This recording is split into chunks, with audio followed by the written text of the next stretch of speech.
देश में कोरोना संक्रमण का कहर थमने का नाम नहीं ले रहा है। देश में लगातार चौथे दिन भी 3,49,000 से ज्यादा कोरोना केस सामने आए और 2767 संक्रमितों की जान चली गई। इससे पहले शुक्रवार को देश में 3,46,000 नए केस आए थे, तो वहीं दूसरी तरफ अस्पतालों में बेड्स की कमी की भी खबर सामने आ रही है। हालात ऐसे हैं कि कभी भी केंद्र और राज्य सरकार को लॉकडाउन और कर्फ्यू के फैसले लेने पड़ सकते हैं। ऐसे में आज आपको बताएंगे कि किन हालात में घर में आइसोलेट हों और किन हालात में नहीं। अगर घर में आइसोलेट हैं तो किन किन जरूरी चीज़ों को रखने की ज़रूरत है। सेल्फ आइसोलेशन में सबसे ज़रूरी ध्यान रखने की बात यह है कि सेल्फ आइसोलेशन के दौरान इन्फेक्शन का खतरा ज़्यादा होता है, इसलिए ऑक्सीजन की कमी और तापमान को समय समय पर जांच करते रहना चाहिए। ऑक्सीजन की कमी होने पर तुरंत डॉक्टर से सलाह लें। अगर आप सेल्फ आइसोलेशन में हैं तो इन चीज़ों का भी ध्यान रखें। तो अब सवाल बनता है कि किन हालात में घर में आइसोलेट हो सकते हैं और किन हालात में नहीं। कोरोना का माइल्ड लक्षण होना और किसी लक्षण के बिना कोरोना संक्रमित होने पर घर में आइसोलेट हो सकते हैं।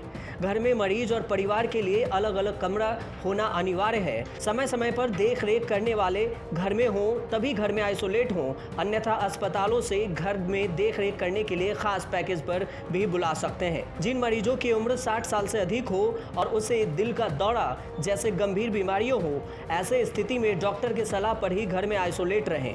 खास तौर से गंभीर बीमारी HIV मरीज, कैंसर के मरीज हों तो कभी भी घर में आइसोलेट ना हो। अब सवाल बनता है कि अगर घर में आइसोलेट हैं तो किन किन जरूरी चीजों को रखने की जरूरत है। खाने और 14 दिनों तक घर को साफ रखने की सामान को भी रखना जरूरी है। डॉक्टर द्वारा बताई गई दवाएं, साथ में खांसी और दर्द से राहत देने वाली दवाएं 30 दिनों के लिए स्टॉक रखें। Hand sanitiser, pulse oximeter, thermometer, surgical mask जो मरीज को 6 से 8 घंटे के भीतर बदलना चाहिए। बेटाडीन रखना चाहिए जिससे दिन में 2 बार गार्गलिंग यानी कुल्ला करें। डिस्पोजेबल प्लेट्स, थाली, कटोरी आदि भी रखें। सैनिटाइजेशन के लिए वाइप जो आसानी से सतह को साफ कर सके, ऐसी सैनिटाइजेशन वाइप को भी रखना बेहद जरूरी है। इतना ही नहीं, अगर आप घर में कोरोना मरीज की देखरेख कर रहे हैं तो आपको भी कुछ जरूरी चीजों का ध्यान रखना बेहद जरूरी है। हाथों में सर्जिकल ग्लव्स अवश्य पहने। मरीज के आसपास होने पर डबल मास्क का इस्तेमाल करें।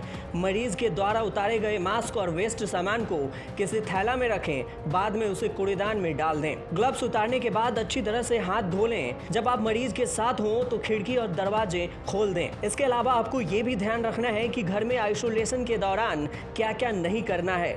आइसोलेशन के दौरान पल्मोनोलॉजिस्ट कहते हैं कि स्टीम इनहेलेशन की जरूरत नहीं होती है। यह आपके फेफड़े को नुकसान पहुंचा सकता है।